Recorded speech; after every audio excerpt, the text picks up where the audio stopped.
And you know, 800 people in governor is not a small number. It's something that is supposed to be seen really working for the people. How many wards do you have in Tharaka, Nithi? 15 wards. 15 wards. 15 wards. Yeah. So that's an average of around 200. Is it? 15. That's around. Divide by 800. 800. How much is that? 160 marshals per ward. And I was just looking at the number of kilometers of roads you have in Tharaka Nithi. It's about 1,600. So that could be a marshal for every 2 kilometers. Now, if those guys decided to be goons, they can be very effective ones because every inch of the county is covered. Actually, Governor, we are convinced here that these people might be having other miscellaneous responsibilities, which include shutting down political opponents. So, how do you demonstrate value for money? For 33 million, they are 800. They're being paid 3,500. So in a year, you are spending 33 million on them. How is the value for money demonstrable? And I think Senator Mtata had also asked something about how you budget or account for that expenditure. That's an army. 800 people is not. That's a military. Yeah, if they decide to run you out of a county, you will not have a space. And really, members, this matter, Senator Sifuna, in Nairobi, I'm told there's some green army. Yeah, green army. There's a green army. Yes. We had the president the other day talk of launching, I don't know, climate works, something like that. We are now shifting from spurring economic growth so that our young people can be part of it, can be participants, to handouts. We are becoming a welfare state where we'd rather get 800 youth and give them stipends of 3,500 rather than working on the productivity, the base that ensures that we've got a bigger cake for all of us. And I think that as a Senate and as Parliament, we need to come up with a policy. Because in Nairobi, they'll be called climate green army. In Tharaka, they'll be called road marshals. In Isiolo, I think they're just goons, but they're in the payroll. So how should this be a matter that is just? No, in Migori they are called Sangwenya. Sangwenya, yes. In Kisumu they are called something else. Youth. And we are, what is resulting is that we are breeding criminal gangs, criminal enterprises, people who wake up morning to evening, they're just thinking about politics, yes. They're just thinking about the political leaders. Their minds are so indoctrinated that they cannot go out to the farms. But we are not saying that is what Tharaka Nithi is doing. Your senator has asked, and he has said that in your case, it's a good idea. What is the monitoring and evaluation mechanism? Chair, I was about to be very saddened by the assumption of this Senate that we have goons in the name of road marshals. It's one of the most and the best and a very noble idea that has been born in Kenya. It has actually found its way to Marifa Center for the Council of Governors. And I'm proud to say that one of the persons who passed that bill is seated in this committee. It is Senator Gataya when he was the MCA in Tharaka Nithi County. And the kind of work they did on that road marshal's idea left no room for political maneuver. For one, those road marshals are not identified by the county. They are identified by the wananchi in the village. They sit down and say, this is a man and this is a woman who we can release to go and be a part of the road marshals program in Tharaka Nithi. And that means they cannot be having a political alliance to the governor or any leader by that particular time, because it's done by wananchi. Secondly, Chair, I think there was a problem with your calculation. There are only 53 road marshals per ward. If you were to go by the number of 800 divided by 50, it's only 53. So it does not look like an army as we are saying. And The supervision of the road marshals is domiciled in the Ministry of, or in the Department of Roads and Public Works. It has a very good supervision system that starts with the road marshal themselves, then they have the lead road marshals, then we have the ward administrators, sub-county administrators, and eventually it's with the CC himself. And they have accountability to what they do. The 3,500 chair, the 500 has been for paying, we normally pay for their NHIF, which you say 500 times 12 is 6,000. That is basically what you require to get your cover, which is usually a way of making sure they are protected because of the work they do. If someone got injured or they contracted a disease because of the work they're doing, they should be able to take care of their families. So it's actually the 3,500, all of it doesn't go to the road marshals, only 3,000 that does, as a way, as just a stipend. If there are concerns about their effectiveness and how they are supervised, my people have heard, we should look at that. But that is not a dark program that was launched in the dark. It was launched in broad daylight, and those people are known. Chair. Point of order. Yes, question. I think through the chair, the question is precise. What are the evaluation and monitoring aspects? How do you, is there a supervisor per sub-county? How do you file reports so that we make progress, Chair? Looking at the time, it's now 30 minutes past midday, and we are still on the first question on HR. So can the governor be concise and precise by telling us in monitoring and evaluation, this is the work of sub-county supervisor? Is it the road supervisor? Is it ward administrator? Is it the sub-county administrator? How do you monitor and give value? The structure The structure of monitoring, yeah. Yeah. Yeah, the time spent is not time lost because you are dealing with 50% of expenditure in that year. So I think Governor, just give brief responses. Chair, you know, I just like the way my friend Cherargei switches off when Order, Governor. No. Order. Governor. You are completely out of order. Can you go back to your explanation? Can Chair, can the governor Chair, can withdraw you- and apologize? How can you- you withdraw it? The other things first I of can all- withdraw, but I cannot withdraw. First of all, concentrate on you that shall matter. refer to members as senators. Yes. Not as Cherargei, the way you refer to him when you meet out on the street. Yes. So let's maintain that order. And we But- rarely meet, by the way. Can but, you withdraw and um, apologize? But I don't Chair. want us to go to that direction. Governor, be orderly.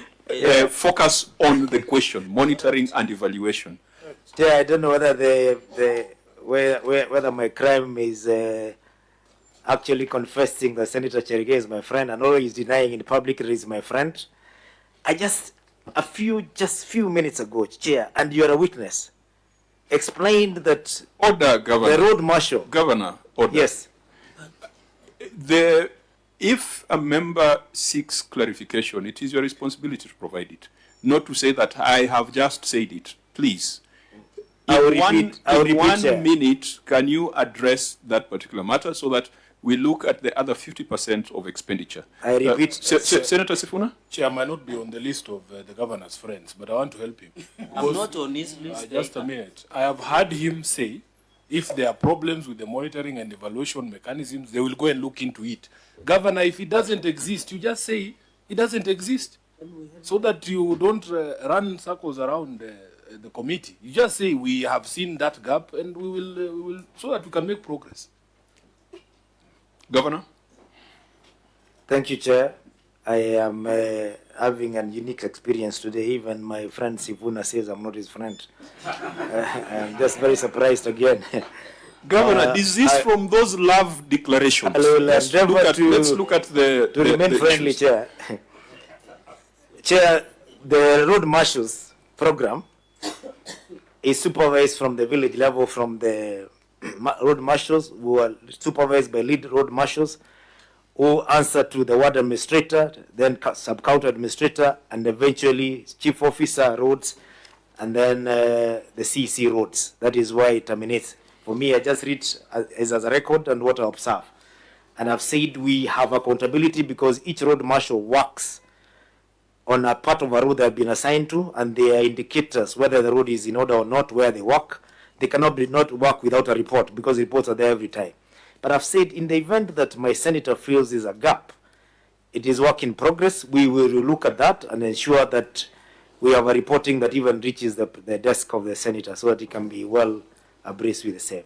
I think we share the concern of your senator that there needs to be a more robust M&D framework to guide these good ideas. They'll be emerging in other counties, and we need to deal with it early so that we are not militarizing the youth in our various counties. Now, let's proceed to the next issue, which also deals with HR. Before we proceed, auditors, did you reflect on that matter? Are the numbers adding up? Honorable Chair, we seek time to relook at it and report. So then it means that we cannot make a conclusion, because you said the expenditure was understated. I have looked at the subsequent financial report. It's the same figure that has been carried as a comparative figure. So if indeed it was understated, what then should be the recourse from a reporting perspective, assuming that was the situation? OAG, what would you expect? Thank you, Chair. If it is an issue of understatement, then the financial statements needs to be adjusted. But this is a situation whereby now the management is insisting that their figures were correct, and the auditors are saying there was an understatement. That is, it is on that basis that when we had a sitting on their submission of these responses, they were able to explain to us, because if you look at the response, they are talking of these 3.5 million shillings. This was an amount which were paid through payment vouchers. Now, whoever, the auditor on the ground who was doing the payroll, the personal emoluments, now took whatever whatever the IPPD records were indicating, together with the manual payroll, but did not consider this figure of 3.5 million shillings. It is on this basis that we are having this difference between whatever they have, whatever was being reflected in the IFMI system and whatever the auditor was coming up with on the basis of the tests which were carried out. Auditor, therefore, is the amount understated or the amount is accurate? The amount is accurate. The amount is accurate? Yes, Chair. That's the position of the OAG? Yes, Chair. Okay. Patrick? Yes, Chair. I don't have need to add anything. Fine. I think we'll still have an opportunity to revisit this when you're doing our report writing, but I want you guys to look at it more keenly, because initially you had sought more time to consider it. It appears that you might not have a unanimous view on it. The next issue is on training and supported expenditure on training, where 4.5 million was queried. And for purposes of efficiency, the Auditor General says that the matter is partially addressed. OAG, what is outstanding there? Honorable Chair, what is outstanding is training needs assessment report. Was the training needs assessment report part of the query? Yes. Governor?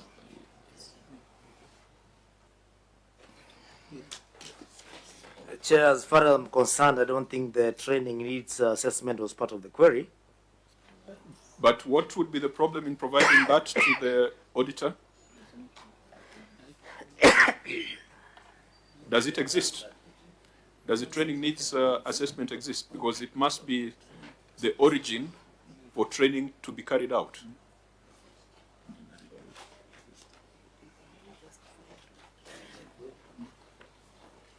Chair, let me just respond the part that I feel we partner with the auditors. The query on the part of the auditor, the querying why we had personnel who traveled to attend seminars and the professional body meetings like ICEPAC and Human Resource, which when we have such that are called by professional bodies, we usually don't have to assess the need for that retraining, because it is usually a continuous process. But in order to assess whether or not training had been conducted, management has to come up with a report. That report starts from the training needs assessment, which is a very graduated table. And on the last column, you expect comments to the effect that this one had been done, this one had been done, had been done, had been done. Was the training done? Leave alone there's now the theory that leads to the training. Was the training done? Was it 4.5 million spent on training? Or it was spent on the road marshals? Thank you, Chair. During the time of the audit, no evidence was provided to auditors in form of payment vouchers now to support that this training took place, and it's on the basis of this that we paid this amount of money. But later on, when we were discussing, when they brought the responses, this is the time the payment vouchers in respect of the training for the 4.5 million shillings was presented to the auditors. And in your verification, they add up to the amount that was queried. Yes, Chair. However, the process was not satisfactory in that a training needs assessment should have been the trigger. Yes, Chair. Governor, what do you have to say to that? And this is why your HR people needed to be here, so that when we are talking about things within their domain, they get it firsthand. An HR person who's a member of the institute cannot organize training without following those basic steps. It's like a procurement person in a county entity doing procurement without a procurement plan. And we in as much as we take the overall responsibility as CEO, but this Senate must also directly talk to those officers. Proceed, Governor. Thank you, Chair. With all due respect, Chair, you and the Office of the Auditor General seems to be having a report that I don't have, which is okay. That is why I would have insisted, Chair, on Point of order, Chair. the Governor, the specific question is, the auditor have asked for a training needs assessment. What we have as a report is a final report that came to us, but you have even a bigger benefit of seeing the management letter, because these details, I'm sure, are in the management letter. So I don't think that what we are discussing here can be strange to you. Chair, just on a point of order and clarity, the reports we are having here are tabled to the Senate. And therefore, this is the report that we have. We don't manufacture as a committee. So unless if the report that is tabled before the Senate is generated by OAG, and that is what the Constitution demands, that it must be tabled to the Senate. So Chair, Governor should not mislead us by saying we have a different report. It's a public report. And if there was a difference, it's not material. So let that not be the matter to cause an argument. Let's deal with the existence or non-existence of a training needs assessment where training has been done. Can I proceed, Chair? Yes, proceed. Because the reason I'm saying that, Chair, is because you've departed from the mode of response, where we use written submission, where the auditors read their query and we answer with a management response. When I look at the query, Chair, Governor, if you take that route, you will be before the Senate 10 times. I agree, Chair. That is why I have said I'm going to be efficient. Where the Auditor General has told me a matter is resolved, we do not need to waste time. We take the written response. Unless you want to respond to everything, then we'll be here until sunset. Thank you, Chair. Where the auditor has told me a matter is partially resolved, we deal with that part that is unresolved.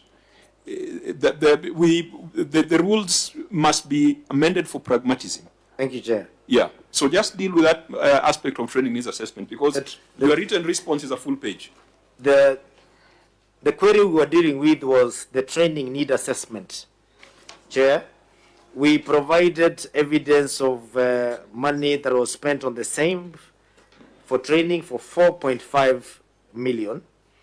What the auditor says is not accounted for is 2.4 million in terms of training. And we have clearly said that one, Chair, is money that was used in attending workshops, and meetings organized by various professional bodies such as ISPAC, Institute of Human Resource, Kenya Institute of Planners and Management, and induction courses for Kenya in the Kenya School of Government, and there's evidence that we have paid those institutions for the same. As to whether or not there was need assessment for that, when you have new staff, like for example CEC and chief officers, they have to be trained, Chair. And that is why probably the auditor should tell us whether they required further evidence that was not provided on the 2.434 Governor, million. was there a meeting between your team and the OAG before there was. today's? And I would have believed that for the auditor to tell me the matter is partially resolved, then they must have put it to your team that there was some document that was missing. Yes, Chair, there was a meeting. Who was in that meeting? Who led your team in that meeting with the OAG? My CC was there and my CFO was there. So if a meeting was held at that very high level, persons whom I believe are technically competent, then we cannot reopen the arguments here. This committee shall be guided by the Office of the Auditor General, and I think that we'll take their response, we'll take their guidance, that whereas 4.5 million was supported, there were doubts or there were concerns around the regularity of that expenditure, in that certain documents that were required were missing. I think that would be the direction of the committee. Let's proceed to the next matter.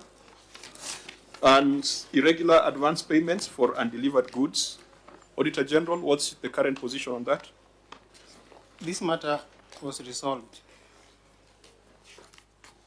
If it is resolved, let's move to unsupported expenditure on catering services. Issue of catering services was also resolved. Let's move to unconfirmed consumption of fuel, oil, and lubricants. 2.4. On fuel, oil, and lubricants was also resolved. And we move to unsupported expenditure on purchase of motor vehicles. That one was also resolved. And the resolution was through provision of documentation. Documentation. And how much money was queried in total from 2.1 all the way to 2.5?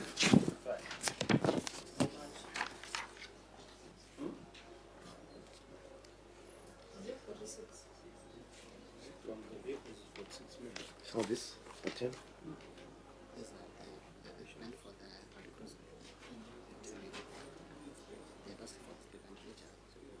So under 2.1, you are querying 4.5 or 6.9? Reggie, we just want to put a figure because we need to take make a resolution on this non-provision of documentation. Thank you, Chair. It was 6.9. 6.9 plus under 2.2? 2.02? 2.02. Under 2.3? 2.7? 2.76. Under 2.4? 60 million to 65,000. So that's 60 plus 11.6, that's about 71 million. And under 2.5? Chair, 14.9 million. 14.9 million. So that's probably just about 85 million in total. Yes, Chair. About 85 million. Governor, what was the challenge in providing documentation to support the expenditure of 85 million at the time of audit in the year 2021, that now the documents are available in the year 2024? 2021 to 2024. Chair, you know we were dealing with a transition government. In 2021, it was just a year to elections. When you're telling chief officers and CECs provide, some of them are busy with other things. But Chair, I read a riot act when I came back in 2022. Everybody did their work, and the most important thing is that now documents are available and the issues have been resolved. It is an offense under the Public Audit Act, under the PFM Act, to withhold information without reasonable excuse. Now that documents are being provided to the Senate, how sure are we that the documents are not forgeries? Well, Chair, I can't be able to help you with that. It is the auditor's responsibility to find out whether they are authentic or not, and I'm sure the auditors cannot, and I've never heard of a situation where they have brought to Senate documents that are not authentic. That would be an offense. It is not the auditor to bring documents to the Senate, it's the county executive to bring them to the Senate. And Auditor General, are you document examiners? Do you have the capacity to establish whether what has been presented to you is a forgery? No, Chair. Yeah, so that casts doubt on the authenticity of the supporting documentation. Yeah, even Senator Cherargei. Cap 8 laws of Kenya on Evidence Act, the issue of examiner of documents is a provision that is provided by evidence that it should be done by a certified document examiner. And I think the OAG under the Constitution does not have such powers. So I don't know what gives confidence to governor to imagine that the OAG has the power to do document examination. Yet you have highlighted in Section 62 of the Public Audit Act that non-provision of document within the timeline on financial audit review and PMF Act is a violation of the law. And in fact, as you take that action, Chair, the governor must give us, I've seen him arguing that CCM and CEOs are time because it's electioneering period. But some of the CEOs' term go beyond the electioneering time when CCM leave office. So my question is, even if there was this disruption of electioneering period, the governor should give us evidence of taking. He said he ordered that people should be compliant. The question is, was there minutes to that effect, maybe in the cabinet, or did he take administrative action against these officers for non-provision of documentation? If governor did not take as the chief executive, as provided by law, then the Section 62 of the Public Audit Act is chairman is clear, or who bears the greatest responsibility, and that should be the governor. Because governments exist in perpetuity, it does not exist because you are in office or because so-and-so is in office. So you should tell us the practical aspect. Is there minutes to show that he gave side directions?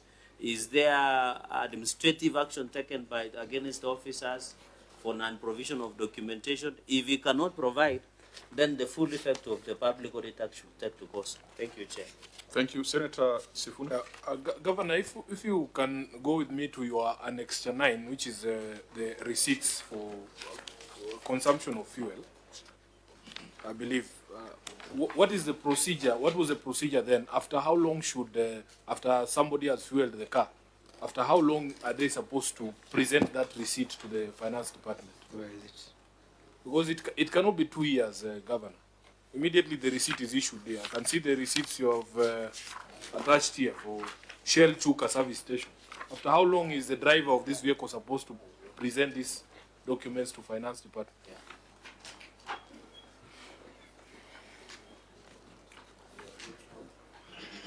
Governor? I'm waiting for the Annexure 9, Chair, because I don't have it. Okay, and then Chair, you know, I understand you're moving with a bit of speed, but if you look at the query from the auditor, there's a question of internal control measures regarding requisition, approval, and receipt of fuel, which is what I'm trying to get at. A reconciliation of fuel registers, work tickets, and total fuel expenses. So, Governor, when you are responding to this question, you need to not just tell us that you have submitted the receipts, but what are those internal control measures that you have now put in place as well?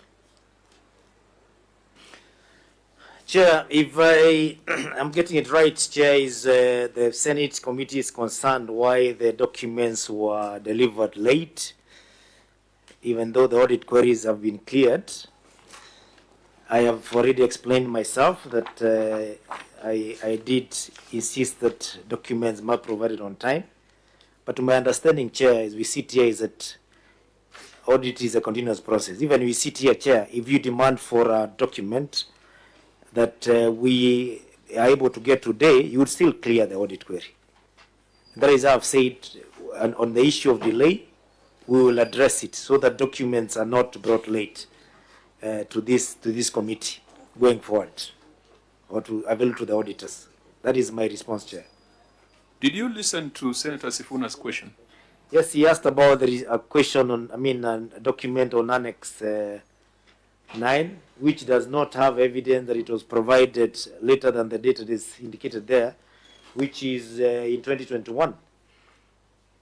It does not have a receiver date for today or 2 years I later. wanted to know, Governor, how long does it take a driver who has been issued with a receipt such as this? How long should it take for him to present that receipt to the finance department or whoever it is? It should be immediately. We are back from their journey, That means or before the end of the month. It means these documents were there at the county offices. Yes, that is possible. They were there.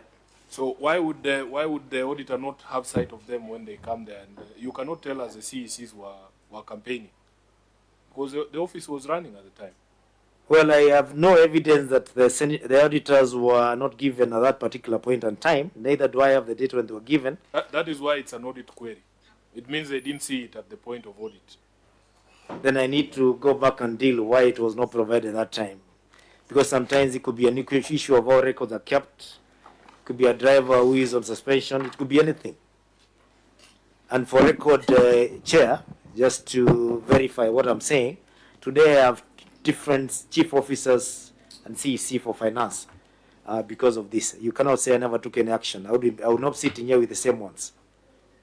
Chairman, I think where the governor is losing the plot is, as a committee, if we don't understand the problem, it is very difficult for us to prescribe solutions. So when we probe, we want to know what the problem was generally at that time. Was it political campaigns? Was it CECs who are not working as required? Is there a policy that you are supposed to bring it by the end of the day? Are your people aware of these policies?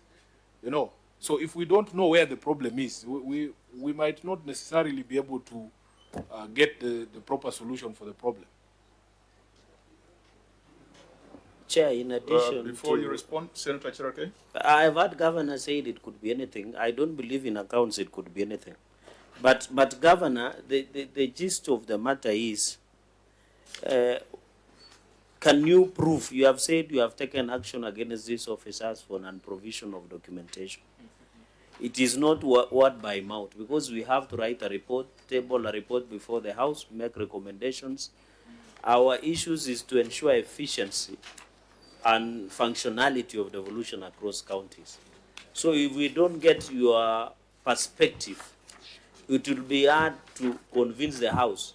Mark you, we are going for CRA revenue formula in just a matter of days. So our concern is, if you are taking action against, one of your responses looks like some of these concerns made you change the chief officer and CCM finance. My only concern is, where is the evidence to that effect that administrative action was taken against these officers for non-provision of documentation? Because you have said yourself, if your driver, you have driven all the way from Tharaka to Nairobi, you have fueled your car, you will arrive in Tharaka, let's assume in the evening, your driver will submit, or fleet manager will submit the documentation tomorrow morning, then why is it hard 1 year down the line, in the end of this financial year, hard to provide similar evidence?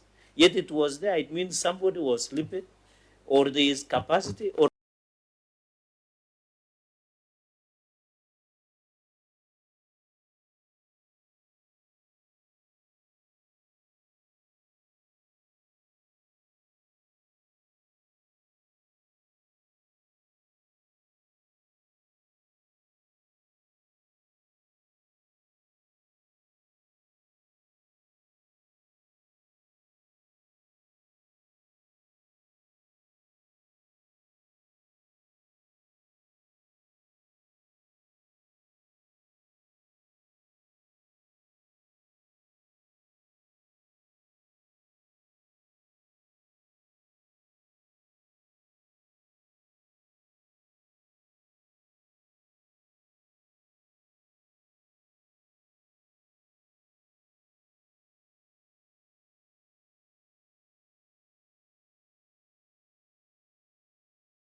functionality of the office.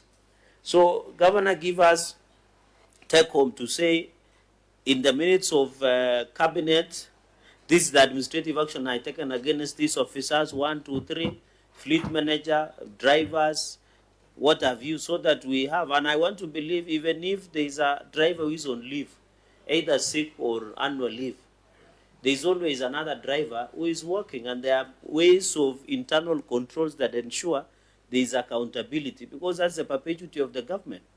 Absence of an officer in government office does not mean the service provision is stopped, even if it is an essential service.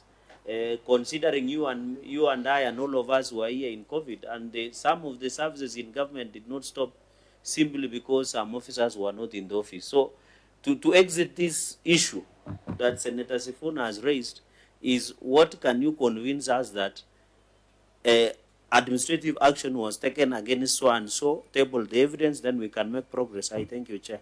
Yeah, Governor, you may respond, and if part of that response is in the written documents, you can point us to it. Chair, allow me to say that the efficiency of employees sometimes varies. It is a responsibility of the head of a department to ensure that mistakes that are done in the previous year are not repeated the following year. I sit at the top of that. And today, yes, we are delaying remittance of documents, but other documents are in. I don't have written evidence to say what I did, Chair, but I have new brooms that sweep cleaner. I know going forward there will be no delay of provision of documents. And if there will be, I'll take full responsibility. And even my employees are here hearing it. I will not